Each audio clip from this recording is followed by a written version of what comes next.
In the capital world, Dubai is an example of magnificent human achievement. Its leaders had a vision for transforming miles of arid, previously uninhabitable land into something spectacular. An exciting city, a prime tourist destination, and an economic hub for the Middle East. Dubai is a model for having the courage and determination to set the course, harness the resources and talent from around the world, and create immense value where none existed before. The same approach can be applied to transforming different parts of the world. Some experts believe that we are currently experiencing the greatest rate of extinction since the dawn of man. We have inherited economic systems and infrastructures in which sustainability was never a consideration. Nature was never a concern. Now population growth combined with new prosperity in China and India are driving demand for resources around the world. This global competition is contributing to more aggressive harvesting of forests and mines worldwide and the continued decline in plant and animal life. Human needs for energy, growth and a rising standard of living are colliding with nature, and nature is losing. It is time for a fundamental change. It is time to create peace with nature, and it is time to develop a new operating system for the world while preserving our most precious resources and creating a new currency built on natural capital.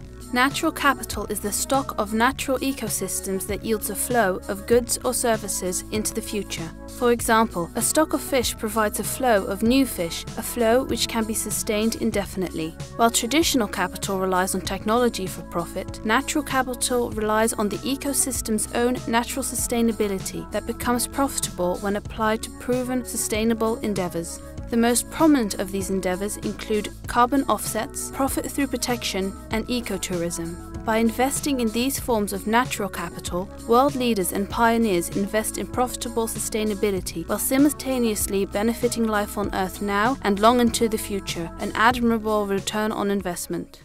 World leaders need to start thinking not only in terms of return on investment, but also in terms of sustainability. Is it possible that someday fishermen will drop a fishing line in the ocean and there will be no fish? We accept that oceans around the world have dead zones. What about future dead zones on land? We have 6 billion people on this planet, soon to reach 9 billion, and they are all demanding resources. Where will nature go? Is there a tipping point? We must have areas where fish and animals can survive and thrive. If we have a greater vision, as they did in Dubai, can we find new places around the world where we can create special nature reserves? Can we find ways to tie those reserves to commercial ventures that make sense for both nature and the economy? Will it be possible for people around the world to invest in nature and then reap the benefits of their investment both monetarily and in interacting with nature through ecotourism and global education programs? Can we collectively establish nature as a priority for future investment? The people gathered here, the leaders of cities, countries, and global companies, can help set into motion a vision for the future in achieving our dreams with nature and natural capital. Collectively, we can strengthen the world's balance sheet and generate a return on investment without equal. How? Since time began, humans have extracted resources from the environment and built great machines, advanced technology, and created magnificent cities. But in getting where we are today, we have relied on an infrastructure that goes back a century. Inefficiency and wastefulness are built into this infrastructure. We need to take a new approach and take into account how the world is advancing technologically and economically. We need to be at peace with nature and not take it for granted. If trends continue as they are today, we will be destroying that which sustains us.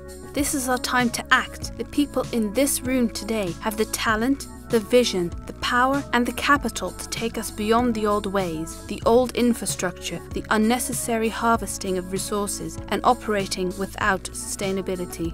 To create peace with nature, humankind, as the aggressor and occupying force, must formalize its intention by creating a peace treaty with nature. This treaty would create a state called the state of nature, one with legal jurisdiction where the courts and zoning are designed to enhance the laws of natural capital. Think in terms of green development zones, places where man can live, work and prosper, but only if he exists in harmony with nature. This, of course, begs the question, can such a place exist? And can such a place generate profits for investors doing well by doing good? The answers are yes and yes. We should begin by protecting what has already been given to us. The peace treaty with nature should start in places that are still pure, biologically intense, and where nature and humans still live in harmony. We have found one example of natural capital at work, the Osa Peninsula in Costa Rica. This is a place where the success of sustainable business can already be seen with such endeavors as the Lapa Rios Eco Lodge, an eco lodge that is one of only 2 hotels that appears on both the Condé Nast Gold List and Green List, and has received the highest possible distinction from Costa Rica's National Sustainable Tourism Certifier. It is a place that PricewaterhouseCoopers defined as the best example of sustainable development in the world.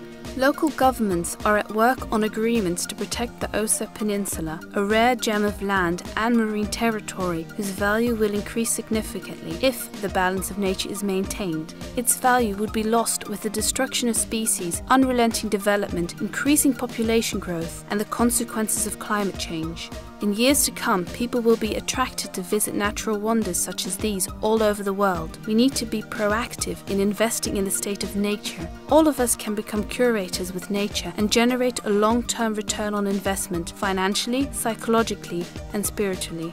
It is time to generate a global movement for creating a new operating system with natural capital as the driving force, where value is created where none existed, but all the while protecting natural resources. Developments in this new operating system will be renewable and sustainable. They will be financed by governments, institutions, and the world's largest companies, all operating under the first peace treaty with nature. Traditional approaches to developing infrastructures and major developments will be replaced by those with natural capital in mind and nature as a new entry on the balance sheets of the world. The visionaries and leaders in this room can set a new standard. Think about the Nobel Peace Prize in the year 2020 being awarded collectively to everyone in this room for being the catalysts and financial engines for creating the world's new operating system. It is time for us to act, to do a Nobel Act for the well-being of the world and of our children. It is time to create a peace treaty with nature and the operating system to make it a reality.